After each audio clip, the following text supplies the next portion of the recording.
I'm doing great. How are you today? Sorry I missed a call a little bit earlier today. I was in the middle of doing about 10 things. But here's the deal about Doug Pederson.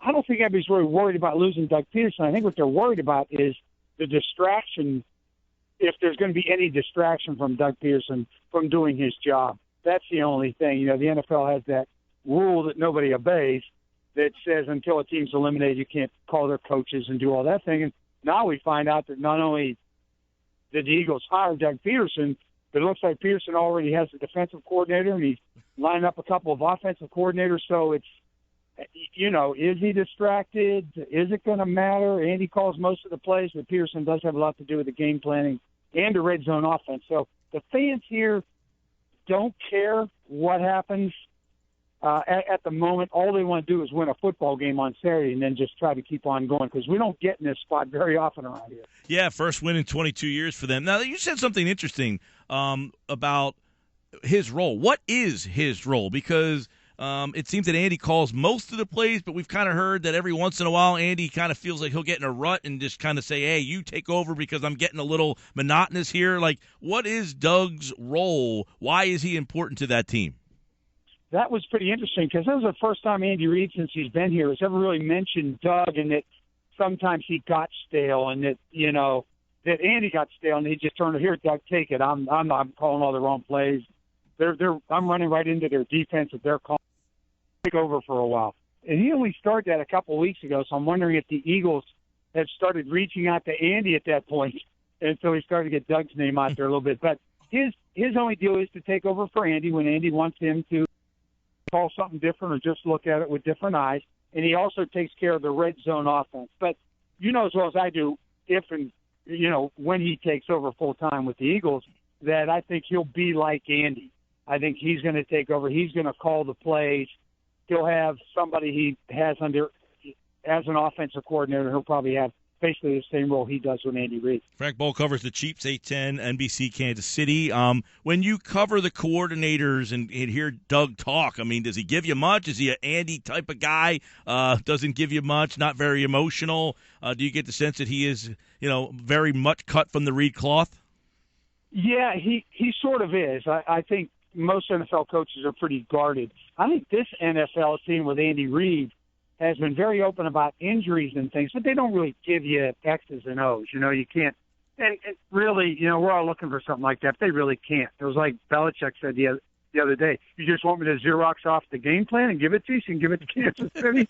I mean, it's like that. So, but Andy is a pretty affable guy. He doesn't give you much. No. But I know I'm going to tell you one thing. Doug is cut from this cloth as far as Andy's concerned. Players love the guy. They love Doug Pederson. Okay, and I think the players there will love Doug Pederson. And I think the players in Philadelphia love Andy Reid. And wherever Andy has been, he's a real players-type coach. I don't mean he's easy on him. He's going to get rid of you if you cause problems. He has cleaned house here in Kansas City. And this is almost a totally different team than when he arrived here 3 years ago, with the exception of some all-pro type players. He got rid of all the riffraff. All the guys were giving him trouble. And I know Doug Pederson knows that's the way to go, that this really works. You really need a family. And then you get the thing with Eric Berry and everything that he's gone through this year. And these guys are really, really close. I know with the Chiefs still involved in the playoffs, the thought that, you know, Doug Pederson has emerged as a head coach candidate one and then gets hired. Was it a surprise to hear his name? Because nobody else interviewed him. He was off the radar until we heard Philadelphia flew in to interview him here. That was the first time we had no inkling that there was anybody on the staff. And Andy said a lot of guys would make good coaches. You know, Dave Toad, who's a special teams coach, you know, they were talking about him as well. So he's a great head coaching candidate as well. And he had mentioned Doug off and on and whatever. But I think it's one of those deals, too. You got to win. And the Chiefs are winning. And they're catching everybody's attention in the National Football League right now. And I think that's part of the deal. When you look at him, Doug, that is, Frank, does he have a presence of, you know what, this guy's going to be a head coach in the league someday? Maybe once he gains a little bit more experience. Does he have that? Because one of the things with Andy that we've been told when he interviewed with Philly in '99 was his presence, that he just dominated the room. Does Pederson have the feel of, you know what, this guy's got it, he's going to be a head coach someday?